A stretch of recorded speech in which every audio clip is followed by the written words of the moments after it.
हाय बच्चे, कैसे आप लोग का वेलकम है मेरे चैनल पर। मैं आज आप लोगों को पढ़ाने वाला हूँ सेट 4 का पार्ट 2 पढ़ाने वाले हैं। ठीक है, आप लोग प्लीज मेरे चैनल के साथ जुड़ जाइए। पहला वाला क्वेश्चन है आपसे, क्वेश्चन नंबर 50 तो हो चुका है पहले ही, आज 51 पढ़ाएंगे हम लोग। Sec square 60 degree minus ten square 60 degree plus 1 का वैल्यू किसके बराबर होगा। तो हम लोग जानते हैं कि सेक स्क्वायर 60 डिग्री जो है वो किसके बराबर होता है, √2 के बराबर होता है। तो √2 का square minus ten square 60 degree का मान कितना होता है, √3 होता है। तो √3 का स्क्वायर प्लस 1, तो √2 का स्क्वायर 2 हो जाएगा माइनस √3 का स्क्वायर 3 प्लस 1, 2 और 1 कितना हो जाएगा, ये प्लस में इन दोनों को आपस में जोड़ देंगे तो 3 माइनस कितना हो जाएगा, 3, 3 में 3 चलाएगा तो कितना हो जाएगा आपका 0। तो कौन सा ऑप्शन हो जाएगा, ऑप्शन नंबर आपका डी हो जाएगा। ठीक है, ऑप्शन कौन सा हो जाएगा, डी हो जाएगा। क्वेश्चन नंबर अगला क्या कहता है आपसे, कोट 90 माइनस ए बराबर, हम लोग जानते हैं कि कोट 90 माइनस ए बराबर कितना होता है, tan a के बराबर होता है। कितना हो जाएगा, tan a के बराबर हो जाएगा। ठीक है, नेक्स्ट क्वेश्चन आपसे कह रहा है कि 2tan, यहाँ 3 डिग्री नहीं होगा 30 डिग्री होगा, है ना। 2tan 30 डिग्री बटे में 1 प्लस टेन स्क्वायर 30 डिग्री का वैल्यू किसके बराबर होगा। तो हम लोग जानते हैं 2tan 30 डिग्री का वैल्यू कितना होता है, 1/√3 हो जाएगा। फिर बटे में 1 प्लस 1/√3 का कितना हो जाएगा, होल स्क्वायर हो जाएगा। ठीक है ना। अच्छा, ऊपर को गुना करेंगे तो ऊपर में कितना हो जाएगा, 2 में 2 को 1 से गुना करेंगे 2 बटे में √3 हो जाएगा। और नीचे में 1 प्लस 1 का स्क्वायर 1 बटे में √3 का स्क्वायर 3, तो 1 बटे कितना हो जाएगा 3 हो जाएगा। ठीक है ना, 1 बटे √3 का स्क्वायर कितना हो जाएगा, 1 बटे कितना हो जाएगा 3 हो जाएगा। या 3 पहले क्या ले लेंगे, एलसीएम ले लेंगे। ऊपर जैसा है उसको वैसा ही छोड़ दो और नीचे में 3 क्या ले लो, एलसीएम ले लो। 3 एक कम 3 प्लस कितना हो जाएगा 1 हो जाएगा। ठीक है, तो 3 एक कितना हो जाएगा 4 हो जाएगा। ऊपर में 2 बटे कितना हो जाएगा 3 हो जाएगा गुना, ये 3 कहाँ चला जाएगा, ऊपर चले जाएगा। और नीचे में 3 कितना हो जाएगा 4, ये कैंसिल कर दो, 1 कम 2 दूनी 4। और यहाँ पे कितना √3, 3 को हम लोग कितना लिख सकते हैं, √3 गुना √3 लिख सकते हैं क्या। और बटे में कितना हो जाएगा, √3 गुना कितना हो जाएगा, यहाँ पे 2 हो जाएगा। एक √3 और √3 कैंसिल, तो कितना हो जाएगा √3/2। तो किसका वैल्यू किसके बराबर होता है, √3/2 के बराबर होता है। तो हम लोग जानते हैं sin 60 का वैल्यू कितना होता है, √3 के बराबर होता है ना। तो √3/2 किसके बराबर होगा, sin 60 के बराबर हो जाएगा। ओके, चलिए ठीक है, नेक्स्ट क्वेश्चन चलते हैं। क्या कहता है आपसे, यदि एक 6 मीटर ऊंचे खंभे की छाया की पृथ्वी पर 2.3 मीटर लंबी है तो सूर्य का उन्नयन कोण मांग रहा है। क्या मांग रहा है, सूर्य का उन्नयन कोण आपसे मांग रहा है। 6 मीटर ऊंचा खंभा है, 6 मीटर ऊंचा खंभा है और पृथ्वी से, ये पृथ्वी है आपका, है ना। ये जो आपका ये है 6 मीटर ऊंचा जो खंभा है, यहाँ से यहाँ तक इसका जो पाद बिंदु है वो कितना डिग्री है, क्या कितना है, 2√3 मीटर है। तो आपसे ये शेखर का जो उन्नयन कोण बनेगा यहाँ पे कितना डिग्री का कोण बनेगा वही मांग रहा है। तो आपको पता है, बताए थे हम बहुत बार बताए हैं, जब ऊंचाई और छाया की लंबाई आपको दिया हुआ है तो क्या लेंगे, यहाँ पे एंगल मान लेंगे। इसका जो उन्नयन कोण कितना बन रहा है, थीटा बन रहा है। तो थीटा ले लेंगे, तो कितना ले लेते हैं हम लोग, tan थीटा ले लेते हैं ना। क्या ले लेते हैं, tan थीटा। tan थीटा बराबर कितना होता है, ऊंचाई बटे में आधार। ऊंचाई कितना है 6 और आधार कितना है आपका 2√3 है। 2 रूट कितना हो जाएगा 3, तो 3 कम 3 3 दिया 6। 3 को कितना लिख सकते हैं, √3 गुना √3 लिख सकते हैं। √3 गुना √3 बटे में कितना हो जाएगा √3, √3 कैंसिल, तो कितना हो जाएगा 3। किस tan का मान √3 होता है, तो हम लोग जानते हैं tan 60 का मान √3 होता है। कितना होता है tan 60, तो कितना डिग्री का कोण बन जाएगा, 60 डिग्री का। मतलब ये बन जाएगा, क्या बन जाएगा आपका उन्नयन कोण हो जाएगा कितना डिग्री का, 60 डिग्री का। ठीक है, नेक्स्ट क्वेश्चन आपसे क्या कहता है, सुनिए थोड़ा सा। बोला कि यदि किसी मीनार की ऊंचाई 15 मीटर है जबकि सूर्य का उन्नयन कोण 60 डिग्री हो तो मीनार की छाया की लंबाई कितना होगा, वो मांग रहा है आपसे। छाया की लंबाई मांग रहा है तो कितना हो जाएगा, वही tan 60 हो जाएगा। ये छाया की लंबाई ये हो जाएगा आपका, यहाँ पे कितना डिग्री कोण बना रहा है, 60 डिग्री का कोण बना रहा है। ये छाया की लंबाई l मान लेते हैं और ये मीनार की ऊंचाई h मान लेते हैं। ठीक है ना, तो tan 60 कितना हो जाएगा आपका, tan 60 बराबर कितना हो जाएगा, h बाई में l हो जाएगा। तो tan 60 का वैल्यू, अच्छा तो tan 60 का वैल्यू कितना, h की जगह कितना हो जाएगा 15 मीटर हो जाएगा और बटे में कितना हो जाएगा l। tan 60 का वैल्यू कितना होता है, तो हम लोग जानते हैं √3 होता है और बराबर कितना हो जाएगा 15 बटे में कितना हो जाएगा l। गुना गुनी क्या कर दीजिए, गुना कर दीजिए। तो l बराबर कितना हो जाएगा आपका, l बराबर √15 बटे में कितना हो जाएगा आपका, सॉरी 15 बटे में कितना हो जाएगा √3 हो जाएगा। ठीक है ना, तो 15/√3 है क्या, कोई नहीं है। तो इसका हम लोग क्या करेंगे, परिमेयकरण करेंगे। क्या करेंगे भाई, परिमेयकरण करेंगे। ठीक है ना, परिमेयकरण करेंगे तो कितना हो जाएगा 15 बटे में √3 गुना √3 बटे में √3। ठीक है, तो ऊपर में कितना हो जाएगा 15 √3 बटे में √3 को √3 से गुना कर दें, 3 3 कम 3 5 दिया 15, तो कितना हो जाएगा 5√3 मीटर हो जाएगा। 5√3 मीटर, 5√3 मीटर है क्या, ऑप्शन कितना हो जाएगा, सी नंबर हो जाएगा। ठीक है, 5√3 मीटर इसका क्या हो जाएगा, जो जमीन पर छाया की जो लंबाई है जमीन, ये कहाँ से आपका, ये मीनार से। ठीक है, मीनार से जो छाया की लंबाई यहाँ तक है तो यहाँ की लंबाई कितना हो जाएगा 5√3 मीटर हो जाएगा। ओके, नेक्स्ट क्वेश्चन आपसे कह रहा है कि निर्देशांक अक्षों की प्रतिच्छेदी बिंदु को क्या कहते हैं। हम लोग जानते हैं जब x अक्ष और y अक्ष जो निर्देशांक होता है उसका जो काटन बिंदु होता है या उसका प्रतिच्छेदी बिंदु होता है वो क्या कहलाता है, आपका मूल बिंदु कहलाता है। क्या कहलाता है, आपका मूल बिंदु कहलाता है। ठीक है, नेक्स्ट क्वेश्चन क्या कहता है आपसे, कह रहा है कि बिंदु -6, -8 किस पाद में स्थित है। हम लोग जानते हैं दोनों जो पाद अगर नेगेटिव होता है तो तृतीय पाद में स्थिर होता है। किसमें? तृतीय पाद में। दोनों अक्ष एक्स अक्ष और वाई अक्ष जहाँ पे नेगेटिव होता है, दोनों नेगेटिव कहाँ पे होता है? तृतीय पाद में नेगेटिव होता है, मतलब तृतीय क्वाड्रेंट में होता है, थर्ड क्वाड्रेंट। मूल बिंदु से इतना की दूरी कितना हो जाएगा? मूल बिंदु से, मूल बिंदु कहाँ पे होता है? 0,0 से होता है ना। तो हम बताए थे आप लोग को जो पॉइंट दिया हुआ रहता है उसी पॉइंट का आपको क्या करना है? स्क्वायर कर देना। तो अंडर रूट कितना हो जाएगा आपका?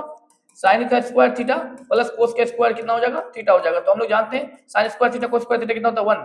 तो अंडर रूट 1 का वैल्यू कितना होता है? 1 के क्या होता है? बराबर होता है। तो कितना हो जाएगा? 1 इकाई हो जाएगा। कौन सा ऑप्शन हो जाएगा? ऑप्शन नंबर बी हो जाएगा। ठीक है, चलिए नेक्स्ट क्वेश्चन आपसे क्या करता है? आपसे कह रहा है कि बिंदु इतना इतना के बीच की दूरी क्या होगा? तो आपको पता है कि दूरी सूत्र से हम लोग आराम से क्या कर सकते हैं? निकाल सकते हैं। तो क्या हो जाएगा? आर एस बराबर x2 माइनस x1, मतलब -1 का कितना हो जाएगा? फिर होल स्क्वायर हो जाएगा, प्लस यहाँ y2 minus y1, y1 5 minus 1 का कितना हो जाएगा? आपका होल स्क्वायर हो जाएगा। ठीक है ना, -1 कितना हो जाएगा? -2 का कितना हो जाएगा? होल स्क्वायर हो जाएगा। 5 में चला गया तो कितना हो जाएगा? 4 का होल स्क्वायर हो जाएगा, फिर अंडर रूट। आप जानते हैं -2 का स्क्वायर 4 और 4 का स्क्वायर 16, कितना हो जाएगा? अंडर रूट 20 हो जाएगा। कितना हो जाएगा? Under root 20। अंडर रूट 20 को हम लोग कितना लिख सकते हैं? 4 रूट 5, 4 गुना 5 लिख सकते हैं। आप जानते हैं 4 गुना 5, 4 का रूट कितना होता है? 2, और रूट के अंदर कितना हो जाएगा? 5। 2 रूट कितना हो जाएगा? 5। 2 रूट 5 कौन सा हो जाएगा? ऑप्शन नंबर आपका सी हो जाएगा। ठीक है, 2 रूट कितना हो जाएगा? 5 हो जाएगा। ओके, नेक्स्ट क्वेश्चन आपसे क्या कहता है? सुनिए, आपसे कह रहा है कि y बराबर 8 का आलेख निम्न में से किस बिंदु से होकर के जाएगा? तो आपका जो y बराबर 8 का जो आलेख है, 8 का जो ग्राफ है, वो किस बिंदु से होकर के जाएगा? ओ सॉरी, किस बिंदु से नहीं होकर के गुजरेगा? वो किस बिंदु से नहीं होकर के जाएगा, ऐसा मतलब नहीं होना था। देखो y बराबर 8 जो होता है वो किसके समांतर होता है? y बराबर 8 x अक्ष के समांतर होगा। y बराबर 8 है ना, ये x अक्ष होता है और ये क्या होता है? y अक्ष होता है। मान लीजिए y बराबर 8 का अगर आप ऐसे होगा तो x अक्ष के समांतर होगा। ठीक है, x अक्ष में, तो y अक्ष में x अक्ष का वैल्यू किसके कितना हो जाएगा? 0 और कोमा 8। तो यहाँ पे मतलब किस बिंदु से होकर जाएगा? तो 0,8 से होकर के जाएगा। किस बिंदु से होकर के नहीं जाएगा? तो बहुत सारा बिंदु ऐसा है जो जिससे होकर के वो नहीं जाएगा। ये क्वेश्चन थोड़ा सा मिसटाइपिंग है यहाँ पे। ठीक है, निम्नलिखित में से कौन सा बिंदु प्रथम चतुर्थांश में? प्रथम चतुर्थांश में कौन सा बिंदु होता है? तो हम लोग जानते हैं जहाँ पे x अक्ष और y अक्ष दोनों क्या होता है? मतलब पॉजिटिव होता है, तो हम लोग उसको क्या बोलते हैं? धनात्मक होता है तो उसको हम लोग क्या बोलते हैं? प्रथम चतुर्थांश से बोलते हैं। तो 10,4 मतलब x अक्ष भी 10 है, y x अक्ष भी पॉजिटिव है, y अक्ष भी क्या है? पॉजिटिव है। दोनों जब पॉजिटिव है तो क्या हो गया? प्रथम चतुर्थांश हो गया। ठीक है, बोल रहा है कि एक मतलब एक बिंदु है a 5,6 की y अक्ष से लंबवत दूरी कितना होता है? तो मैंने बताया था y अक्ष से लंबवत दूरी जो होता है ना, वो क्या होता है? x अक्ष के बराबर होता है। तो x अक्ष के बराबर यहाँ क्या हो जाएगा? 5। तो कौन सा ऑप्शन हो जाएगा? ऑप्शन नंबर ए हो जाएगा, है ना। y अक्ष से जब भी लंबवत दूरी मांगे तो x अक्ष के बराबर, और x अक्ष से लंबवत दूरी मांगे तो y अक्ष के बराबर हो जाता है। तो y अक्ष से लंबवत दूरी किसके बराबर हो जाएगा? x अक्ष के बराबर हो जाएगा। और यहाँ पे x अक्ष कितना आपका? 5 है, तो आंसर कितना हो जाएगा? 5 इकाई हो जाएगा। ओके, नेक्स्ट क्वेश्चन आपसे कहता है कि बिंदुओं इतना मतलब m-2,10 और n-8,14 को मिलाने वाली रेखाखंड का मध्य बिंदु मांग रहे हैं, मतलब आप लोगों का मिड पॉइंट मांग रहा है। मान लीजिए एक बिंदु यहाँ पे है, एक बिंदु यहाँ पे है, इन दोनों बिंदु यहाँ पे क्या, यहाँ पे आपका m है, यहाँ पे आपका क्या है? n है। ये वाला बिंदु जो है ना -2, कितना है आपका? 10 है, और ये वाला बिंदु कितना है? -8, कितना है? 14 है। तो आपको पता है मध्य बिंदु को हम लोग क्या मान लेते हैं? m मान लो या o मान लेते हैं। ठीक है ना, तो हम लोग जानते हैं मध्य बिंदु का निकालने का फॉर्मूला क्या होता है? x कोऑर्डिनेट को जोड़ करके 2 से डिवाइड कर देते हैं, फिर कोमा y कोऑर्डिनेट को जोड़ करके 2 से डिवाइड कर देते हैं, तो -2 फिर प्लस फिर -8 बटे में कितना हो जाएगा? 2, कोमा 10 प्लस 14 बटे में कितना हो जाएगा? आपका 2 हो जाएगा। ठीक है ना जी। तो यहाँ माइनस, यहाँ पे जानते हैं जब 2 नंबर के आगे माइनस होता है तो हम लोग क्या करते हैं? माइनस का चिन्ह देते हैं, दोनों को आपस में जोड़ लेते हैं।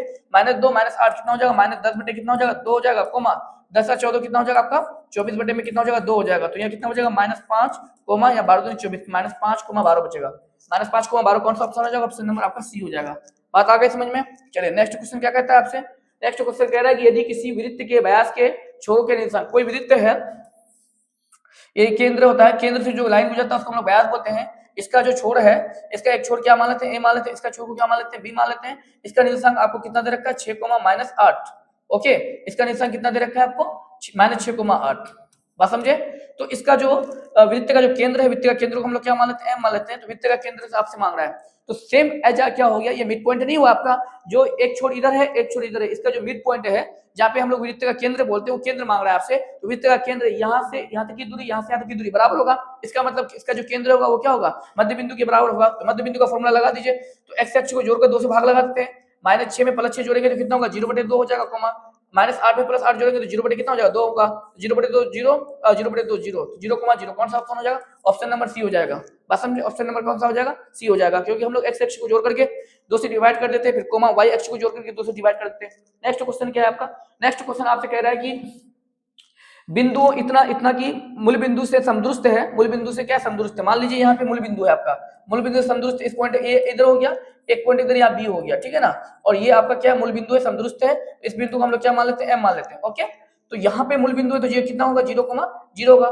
बीएम का जो दूरी है वो एम के क्या है, बराबर है। बीएम बराबर कितना हो जाएगा, according to the question M के क्या होगा, बराबर होगा, क्योंकि दोनों की दूरी क्या है, बराबर है मूल बिंदु से। ओके, तो यहाँ पे कितना है आपका, बीएम कितना है, पी कोमा कितना है, 1 है, और ए कितना है आपका, 3 कोमा कितना है, 4 है। तो दूरी सूत्र से हम क्या कर सकते हैं, दोनों को आराम से निकाल सकते हैं। इन दोनों का स्क्वायर कर दो, स्क्वायर मतलब वर्ग कर दो, तो अगर बीएम का स्क्वायर करेंगे तो अपने आप कितना हो जाएगा, एम का स्क्वायर हो जाएगा। तो 0 कोमा पी या पी कोमा 0 ले लो, तो पी माइनस 0 का कितना हो जाएगा, होल स्क्वायर हो जाएगा, प्लस 1 माइनस 0 का कितना हो जाएगा, होल स्क्वायर हो जाएगा, बराबर इधर कितना हो जाएगा, 3 माइनस 0 का कितना हो जाएगा, होल स्क्वायर हो जाएगा, प्लस 4 माइनस 0 का कितना हो जाएगा, होल स्क्वायर हो जाएगा। ओके, तो पी में 0 चला गया तो कितना हो जाएगा, पी स्क्वायर हो जाएगा, 1 में 0 चला गया तो 1 का स्क्वायर हो जाएगा, 3 में 0 चला गया तो 3 का स्क्वायर हो जाएगा, 4 में 0 चला गया तो कितना हो जाएगा, 4 का स्क्वायर हो जाएगा। ओके, पी का स्क्वायर प्लस 1 का स्क्वायर 1 बराबर 3 का स्क्वायर 9 प्लस 4 का स्क्वायर 16, ऐसा ही होगा ना।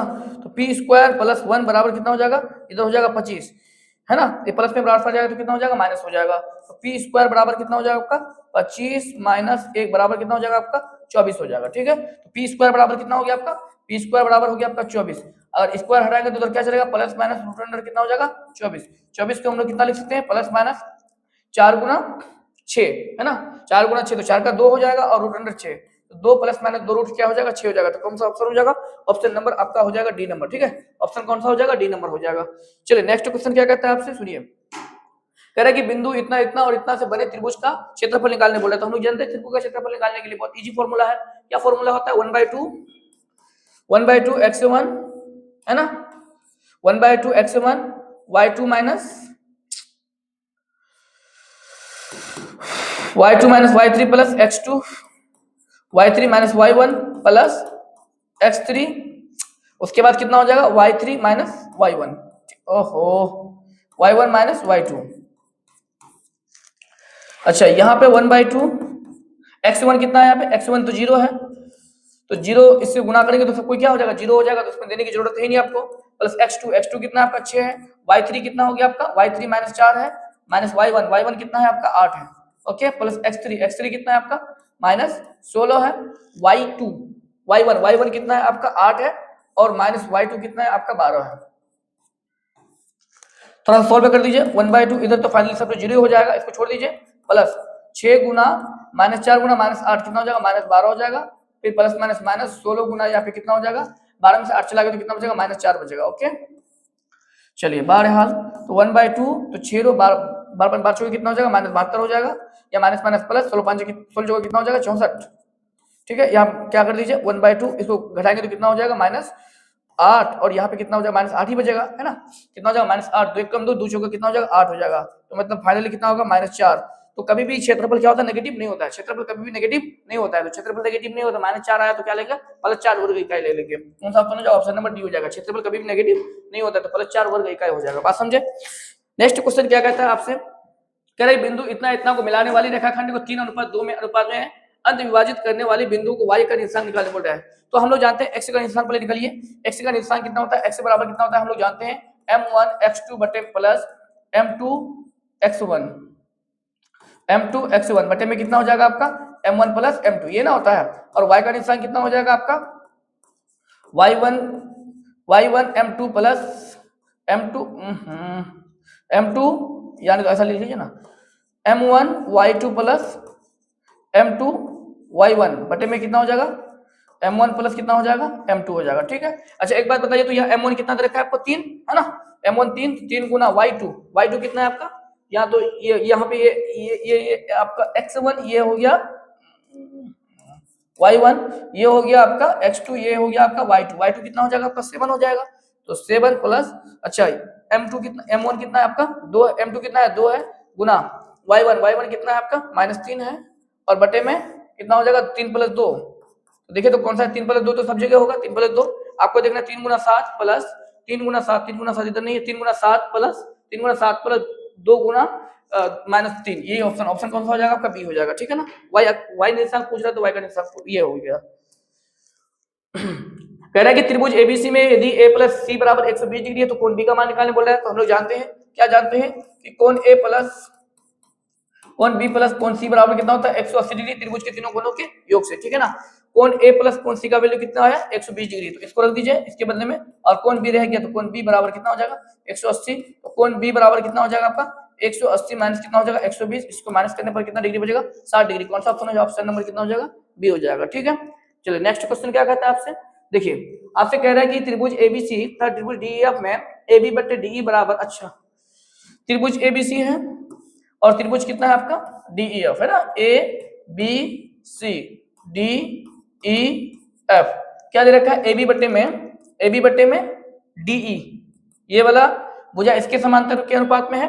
अच्छा बीसी बट्टे में डीएफ ईएफ, ये वाला या क्या दिया है बीसी बट्टे में ईएफ होना चाहिए ना, एफ डी दे दिया है, एफ डी ये वाला दे दिया है, बताइए तो कौन सा भुजा किसके बराबर हो जाएगा। देखो ये इन दोनों भुजाओं का अंतर्गत कौन हो गया, ये हो गया, इन दोनों भुजाओं का अंतर्गत कौन क्या हो गया, ये हो जाएगा, तो कौन बी किसके बराबर हो जाएगा, कौन डी के बराबर हो जाएगा, कौन बी कौन डी के बराबर, ऑप्शन नंबर कौन सा हो जाएगा डी नंबर हो जाएगा। इन दो भुजाओं का अंतर्गत कौन ये हुआ, क्योंकि हम लोग जानते हैं किसी भी समरूप त्रिभुज में दो भुजाओं के जो अनुपात होते हैं उसके अंतर्गत कौन के क्या होते हैं बराबर होते हैं, तो इन दोनों भुजाओं का अंतर्गत ये कौन हो गया, इन दोनों भुजाओं का अंतर्गत कौन ये कौन डी हो गया है ना, तो इसका मतलब कौन बी बराबर किसके हो जाएगा कौन डी हो जाएगा, तो ऑप्शन नंबर कौन सा हो जाएगा आपका डी नंबर हो जाएगा। ओके नेक्स्ट क्वेश्चन कहता है कि त्रिभुज एबीसी समरूप त्रिभुज पीक्यूआर में अगर बीसी बट्टे क्यूआर बराबर 1/5 है तो एरिया ऑफ त्रिभुज पीक्यूआर बटे एरिया ऑफ त्रिभुज एबीसी, तो मैंने बताया था जब भी अगर आपको उसका भुजा दिया हुआ है और उसका एरिया पूछा, उसका मतलब भुजा अगर दिया हुआ है उसका त्रिभुजों का क्षेत्रफलों का अगर अनुपात पूछे तो क्या होता है उनके भुजाओं के वर्ग के अनुपात के बराबर होते हैं, तो 1/5 के कितना हो जाएगा होल स्क्वायर हो जाएगा, तो 1 का स्क्वायर 1 और 5 का स्क्वायर कितना हो जाएगा 25, एक कौन सा ऑप्शन हो जाएगा ऑप्शन नंबर डी हो जाएगा, ठीक है ना, ऑप्शन नंबर कौन सा हो जाएगा डी नंबर हो जाएगा। बोला कि tan 90 माइनस ए बराबर कितना होता है, तो कोट ए के बराबर, tan 90 माइनस कोट थीटा होता है तो कोट ए के बराबर हो जाएगा, ठीक है। नेक्स्ट क्वेश्चन क्या कहता है, दी गई आकृति त्रिभुज डीई समांतर है किसके बीसी के, ये डीई समांतर किसके है बीसी के है। उसके बाद यदि एडी बराबर कितना है 5, ये दिया हुआ है आपको, और बीडी ये भी दिया हुआ है आपको, तो एई भी दिया हुआ है आपको, तो क्या मांग रहा है बीसी ई भी दिया हुआ है, ईसी मांग रहा है। तो हम लोग जानते हैं खेल से परमे से जानते हैं कि किसी भी त्रिभुज के अगर मध्य ए बी भुजा एसी को मध्य बिंदु डी और ई है और बीसी समांतर डीई है, तो इनके भुजाओं के क्या होते हैं बताइए, तो इनके भुजाओं के अनुपात क्या होते हैं बराबर होते हैं, तो कितना होता है एडी बटे में डी बी बराबर ए बटे में कितना हो जाता है ई सी, तो एडी बटे डीबी कितना, एडी कितना है 5, डीबी कितना है 6 बराबर एई कितना है आपका 8 और ईसी कितना है, ईसी तो आपको निकालना है, तो क्या करना है कोना गुना कर देंगे, तो कितना हो जाएगा 5 गुना ई सी बराबर 6 गुना 8, ओके, तो ई सी बराबर कितना हो जाएगा 8 चौके 48 बटे में 5, 48 बटे 5 भागा लगा दीजिए है ना, 8 5 40 8 चौके 48 है, 9 5 45 9 5 हाँ सही तो था 9 5 45 कितना बचा 3 बचा 6 5 30 है ना, 9.6 देख लीजिए 9.6 सेंटीमीटर कौन सा ऑप्शन हो जाएगा, ऑप्शन नंबर आपका सी हो जाएगा, बात समझे ऐसा हो जाएगा, ठीक है। नेक्स्ट क्वेश्चन क्या कहता है कि दो समान कोणिक त्रिभुजों की उनकी संगत भुजाओं का अनुपात अगर सदैव समान होता है तो किसने कहा था, तो हम लोग जानते हैं कि किसने कहा था आपका पाइथागोरस, न्यूटन, आर्यभट्ट, थेल्स ने कहा था, किसने कहा था थेल्स ने ये बात कही थी, ठीक है, आर्यभट्ट तो नहीं कहा था। पाइथागोरस क्या कहा था किसी भी त्रिभुज के जो उसका जो सामने वाली जो भुजा होता है मतलब किसी भी त्रिभुज के दो भुजाओं के वर्गों का योग तीसरी भुजाओं के वर्ग के क्या होते हैं बराबर होते हैं, ये किसने कहा था पाइथागोरस ने कहा था, ठीक है ना, यहाँ लेकिन ऑप्शन कौन सा हो जाएगा थेल्स से हो जाएगा, थेल्स ने कहा था ये बात। क्वेश्चन नंबर 74 कह रहा है कि एक महाबिंदु से एक वृत्त पर कितनी स्पर्श खींची रेखा खींची जा सकती है, तो हम लोग जानते हैं किसी भी वृत्त के महाबिंदु से खींची गई स्पर्श रेखा की संख्या कितनी होती है 2 होती है, कितना संख्या होती है 2 होती है हम लोग जानते हैं, और दोनों स्पर्श रेखा क्या होती है बराबर होती है। देखिए आकृति में P Q R P O R क्या दिया हुआ है, अच्छा दी गई आकृति में क्यू ओ आर क्या है वृत्त का व्यास है, ये क्यू ओ आर क्या है वृत्त का व्यास है, ये वाला भुजा बराबर है, क्या कह रहा है पी क्यू पी आर के बराबर है, तो आपसे मांग रहा है पी क्यू आर ये मांग रहा है आपसे। तो हम लोग एक बात जानते हैं ना समान भुजा के समान कोण क्या होते हैं बराबर होते हैं, अगर ये वाला दोनों भुजा बराबर है तो ये वाला कोण क्या होगा बराबर होगा, और ये वाला कोण का वैल्यू आपको दिया हुआ है क्या, और ये वाला कोण कितना होगा आपका 90 डिग्री होगा। हम लोग जानते हैं क्या जानते हैं कि वृत्त पर स्पर्श रेखा जो डालते हैं वो क्या होता है लंब होता है, ठीक है ना, तो यहाँ क्या हो जाएगा ये पी क्यू आर क्या त्रिभुज भी है, तो कोण पी प्लस कोण क्यू प्लस कोण आर बराबर कितना हो जाएगा 180 डिग्री हो जाएगा, कोण पी का मान 90 डिग्री हो जाएगा, ये दोनों कोण को क्या मान लेते हैं एक्स मान लेते हैं, क्योंकि समान भुजा के समान कोण क्या होते हैं बराबर होते हैं, तो x प्लस एक्स बराबर कितना हो जाएगा 180 डिग्री, ठीक, ये 90 उधर चले जाएगा तो ये कितना हो जाएगा 2x बचेगा और इधर कितना होगा 180 माइनस कितना हो जाएगा 90 हो जाएगा, ठीक है। 2x से बराबर कितना होगा 90 डिग्री हो जाएगा। तो x से बराबर कितना हो जाएगा 90 बटे में 2, 45 दूरी 90, तो x से बराबर कितना हो जाएगा आपका 45 डिग्री हो जाएगा। तो कौन सा 45 डिग्री, ये 45 होगा तो ये भी 45 हो जाएगा। तो आपसे क्या मांग रहा है PQR ये कितना होगा 45 डिग्री होगा। तो 45 ऑप्शन कौन सा हो जाएगा आपका सी नंबर हो जाएगा, ठीक है। चलिए नेक्स्ट क्वेश्चन क्या कहता है, यदि O केंद्र वाले वृत्त AB और AC पर स्पर्श रेखा है इस प्रकार है कि BOC 110 डिग्री है, तो कौन CO का वैल्यू किसके बराबर होगा।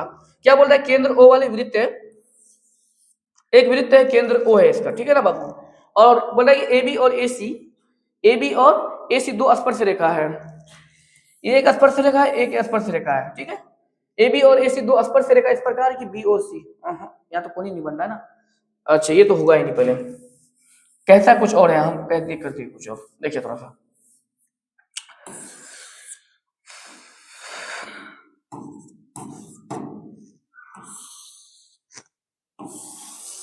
ठीक है। AB और AC दो स्पर्श रेखा है उसमें, तो कौन BOC यहाँ पे क्या मान लेते हैं B मान लेते हैं, और यहाँ पे क्या मान लेते हैं C मान लेते हैं, ठीक है ना। तो इसको ऐसे करके ये करते हैं हम लोग, देखिए कितना मिस हो रहा है बताइए तो, या BOC है ना, BOC कितना डिग्री है आपका 110 डिग्री है, ठीक है। तो क्या मांग रहा है CAO मांग रहा है, CAO ये वाला कौन मांग रहा है आपसे, ये वाला कौन मांग रहा है, ठीक है ना। ये वाला कोई कितना दे रखा है आपको 110 डिग्री दे रखा है। तो यहाँ पे तो आप जब आपको पता है कि यहाँ पे कितना डिग्री का कोण बनता है 90 डिग्री का कोण बनता है, ठीक है ना। यहाँ पे कितना डिग्री का कोण बनता है 90 डिग्री का कोण बनता है, तो यहाँ पे भी कितना डिग्री का कोण बनेगा, और ये भी वाला दिया हुआ है। तो हम लोग जानते हैं कि अभी फिलहाल ABOC एक क्या बनना है समांतर चतुर्भुज बन रहा है ना, तो हम लोग जानते हैं कौन A प्लस कौन B प्लस कौन C कौन A प्लस कौन B प्लस कौन C प्लस और कौन BOC मतलब कौन O बराबर कितना होगा 360 डिग्री होगा, ठीक है ना। हम लोग कौन A निकाल लेते हैं, पता चल जाएगा अभी। कौन A यहाँ पे कितना हो जाएगा, कौन A तो निकालना ही है आपको, कौन A प्लस कौन B कितना होगा 90 डिग्री, कौन C भी 90 डिग्री होगा, और BOC कितना देखा है आपको 110 डिग्री बराबर कितना हो जाएगा 360 डिग्री हो जाएगा। जोड़िए तो कितना हो रहा है यहाँ पे, कौन A प्लस 0 0 0 9 1 10 11 9 1 10 10 9 इसका 9 हासिल 1 1 कितना 290 हो जाएगा इधर बराबर 360 डिग्री हो जाएगा। तो कौन A बराबर कितना हो जाएगा आपका 360 माइनस 290 घटाने पर कितना हो जाएगा आपका 0 16 में 9 9 70 डिग्री बचेगा, ठीक है ना। कौन यहाँ पे कितना डिग्री बचेगा 70 डिग्री बचेगा। ऐसा भी नहीं बोल रहा है कि संधि भाजक कर रहा है, यहाँ पे कितना डिग्री कौन बन रहा है 70 डिग्री का बन रहा है ना, 70 डिग्री का बन रहा है। तो ये इसको क्या करेगा संधि भाजक करेगा तो कितना डिग्री का हो जाएगा आपका 35 डिग्री का हो जाएगा, कितना का हो जाएगा ये 35 डिग्री का हो जाएगा, ठीक है ना। कौन सा ऑप्शन हो जाएगा, ऑप्शन नंबर आपका सी हो जाएगा। ओके, ये इसको संधि भाजक करेगा ना तो दो बराबर भागों में बढ़ जाएगा ये, ठीक।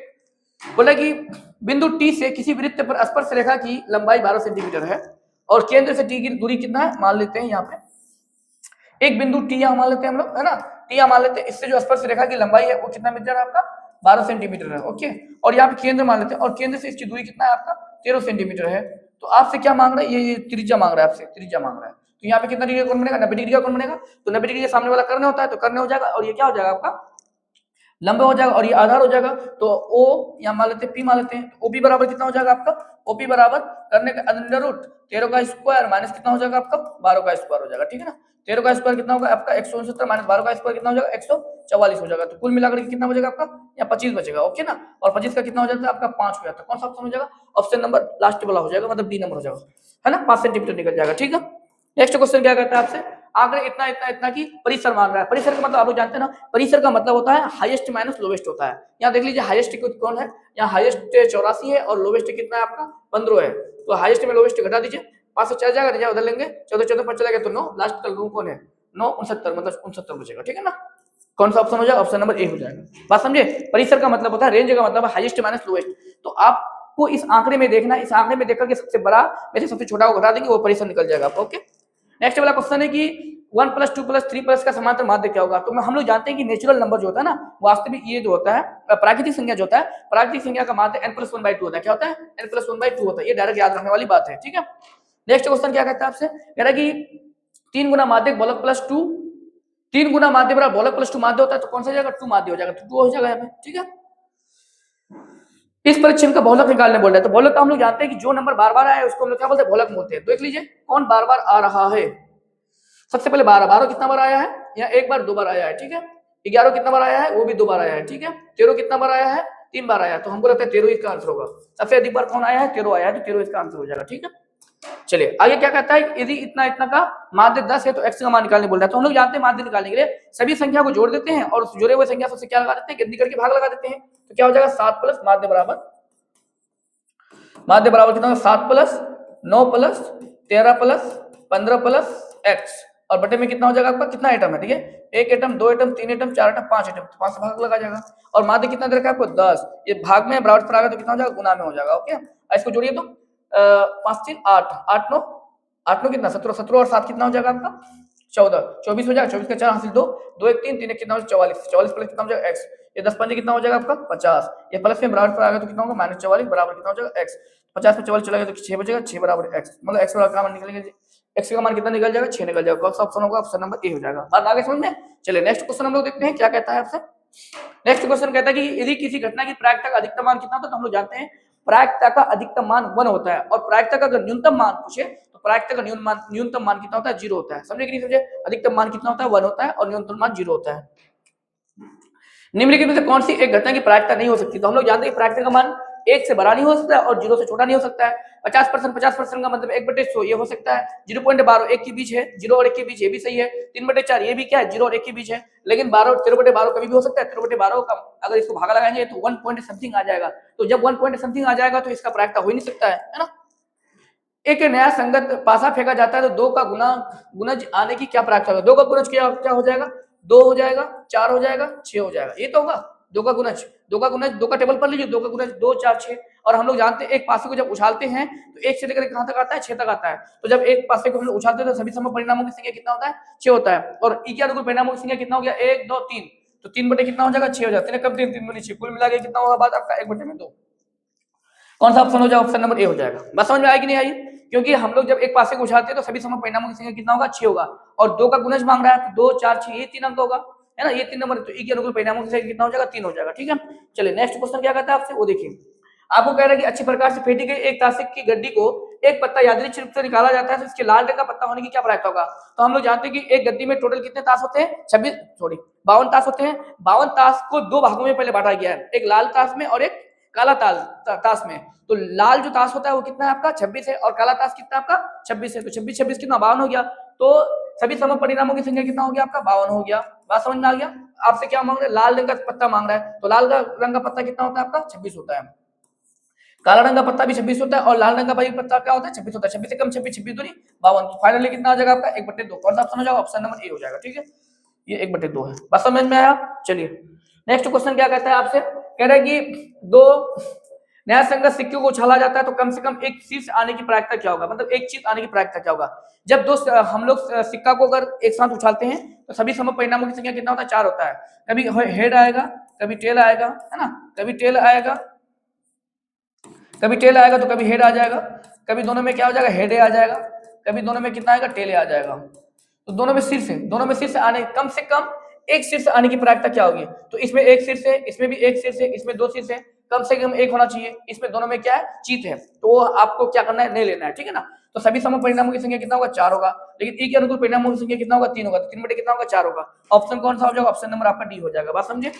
चलिए नेक्स्ट क्वेश्चन क्या कहता है आपसे, बोला कि 3 सिक्कों की उछालने की संभावना कितना होगा। तो मैंने बताया था अगर n सिक्कों को उछाला जाता है तो 2 के पावर कितना हो जाता है n आ जाता है। अगर 3 सिक्कों को उछालेंगे तो कितना होगा 2 का पावर कितना हो जाएगा 3, और 2 का पावर 3 का मतलब 8, 2 के पावर 3 का मतलब 8। तो 3 सिक्कों को जब उछालते हैं तो सभी सम परिणामों की संख्या कितना होता है 8 होता है, ठीक है ना। चलिए नेक्स्ट क्वेश्चन क्या कहता है आपसे, 8 सेंटीमीटर त्रिज्या वाले वृत्त के अंतर्गत, ये थोड़ा सा क्वेश्चन नहीं सही है। 2 वृत्तों की परिधियों के अनुपात अगर 4:5 है तो इनके क्षेत्रफलों का अनुपात कितना हो जाएगा। देखिए परिधि का मतलब इसका परिधियों का अनुपात दे रखा है, तो परिधि का जो त्रिज्या होगा तो r1 एंड कितना मान लेते हैं r2 मान लेते हैं, ठीक है ना। तो परिधि कितना हो जाएगा 2πr1 और बटे में कितना हो जाएगा 2πr2 का अनुपात कितना है 4:5। 2π क्या हो जाएगा कैंसिल हो जाएगा, तो r1 बटे में r2 बचेगा, तो r1 बटे r2 कितना निकल जाएगा आपका 4/5। तो आपको क्या निकालना है क्षेत्रफलों का अनुपात निकालना है, तो कितना हो जाएगा πr1 का स्क्वायर बटे में कितना हो जाएगा πr2 का स्क्वायर हो जाएगा, पाई कैंसिल हो जाएगा, तो कितना हो जाएगा r1 का स्क्वायर बटे में कितना हो जाएगा r2 का स्क्वायर, तो r1 बटे में कितना हो जाएगा r2 का कितना हो जाएगा होल स्क्वायर हो जाएगा, ठीक है ना जी। तो मतलब r1 बाय r2 कितना है 4 बटे कितना है 5 है। हाँ 4 बटे कितना है 5 है, 4 बटे 5 का कितना हो जाएगा होल स्क्वायर हो जाएगा, मतलब 16 बटे कितना हो जाएगा आपका 4 बटे 25, 16 अनुपात कितना हो जाएगा 25, 16 अनुपात 25 कौन सा ऑप्शन नंबर कितना हो जाएगा आपका सी हो जाएगा। बात समझे। चलिए नेक्स्ट क्वेश्चन चलते हैं हम लोग। क्या कहता है आपसे, कह रहा है कि एक समबाहु त्रिभुज का क्षेत्रफल कितना 9√3 सेंटीमीटर स्क्वायर, तो इसकी भुजा कितनी होगी। समबाहु त्रिभुज का क्षेत्रफल कितना है 9√3 है, समबाहु त्रिभुज का क्षेत्रफल कितना होता है √3/4 गुना भुजा स्क्वायर, ये तो होता है जी, √3/4 गुना कितना होता है भुजा स्क्वायर बराबर कितना होता है 9√3 हो जाएगा, ठीक है ना। ये किसमें गुना में भागा में बराबर जाएगा गुना, ये गुना बराबर भागा, तो भुजा स्क्वायर बराबर कितना रह जाएगा यहाँ पे 9√3 गुना 4 बटे में कितना हो जाएगा 3 हो जाएगा, ये √3 कैंसिल हो जाएगा है ना, तो भुजा स्क्वायर बराबर कितना हो जाएगा 9 चौके 36 बच जाएगा है ना, स्क्वायर हटाएंगे तो क्या चलेगा रूट चलेगा, तो भुजा बराबर कितना हो जाएगा √36, √36 को हम लोग क्या देखेंगे 6 सेंटीमीटर, कौन सा ऑप्शन होगा ऑप्शन नंबर आपका ए हो जाएगा, ठीक है। चलिए नेक्स्ट क्वेश्चन देखिए क्या कहता है आपसे, कह रहा है कि R1 तथा R2 त्रिज्याओं के दो वृत्तों की परिधियों का योग अगर R त्रिज्या वाले वृत्त की परिधि के बराबर है तो उनका मतलब इन सब में रिलेशन क्या होगा, ये मांग रहा है आपसे।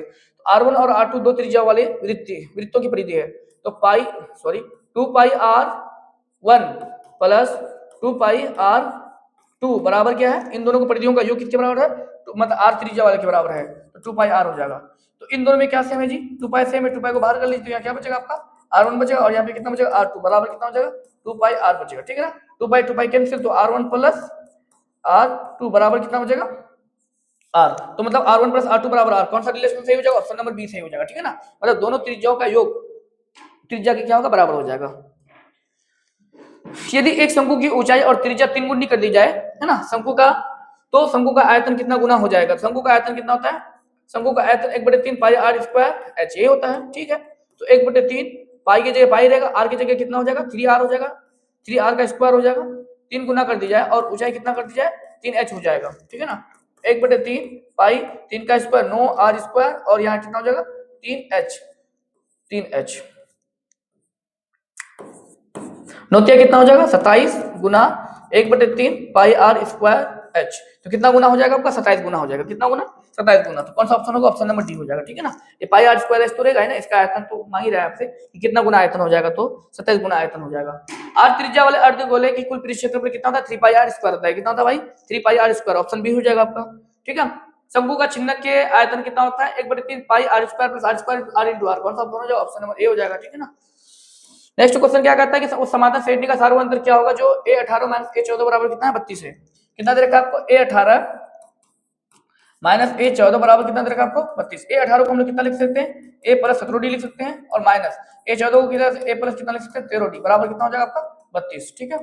a plus 17d minus a plus minus minus 13d बराबर कितना हो जाएगा 32 है ना, a प्लस माइनस कैंसिल 17 में d में इतना चला गया तो कितना हो जाएगा 4d बचेगा है ना, और इधर 32 4 कम 4 8 चुका 32, इसका सार्वअंतर कितना हो जाएगा आपका 8 हो जाएगा, सार्वअंतर कितना हो जाएगा 8, कौन सा हो जाएगा 8, ऑप्शन सी हो जाएगा। बात समझे, इसका सार्वअंतर मांग रहा था समांतर श्रेणी का सार्वअंतर निकल गया। नेक्स्ट क्वेश्चन क्या कहता है आपसे, गोला का व्यास इतना सेंटीमीटर है तो इसका पृष्ठ क्षेत्रफल कितना होगा, गोला का व्यास कितना रहेगा, गोला आपको व्यास दे रखा है, गोला का व्यास 2r, व्यास कितना होता है 2r होता है, 2r मतलब 42, r बराबर कितना निकल जाएगा 42 बटे में 2, मतलब फाइनली कितना आ गया आपका 21 सेंटीमीटर, 21 सेंटीमीटर। तो इसका पृष्ठ क्षेत्रफल कितना होता है, तो हम लोग जानते हैं गोला का पृष्ठ क्षेत्रफल कितना होता है 4 पाई r स्क्वायर, कितना होता है भाई 4 पाई r स्क्वायर, तो 4 गुना 22 बटे में 7 गुना r की जगह कितना 21, 21 का स्क्वायर तो 21 गुना कितना हो जाएगा 21 हो जाएगा है ना।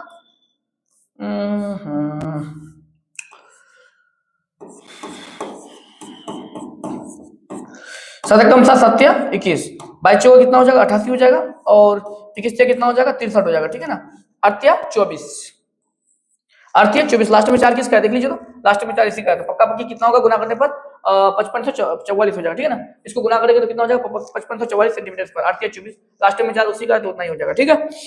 आगे वाला क्वेश्चन क्या कहता है आपसे, 100 क्वेश्चन पहुंच गए हम लोग।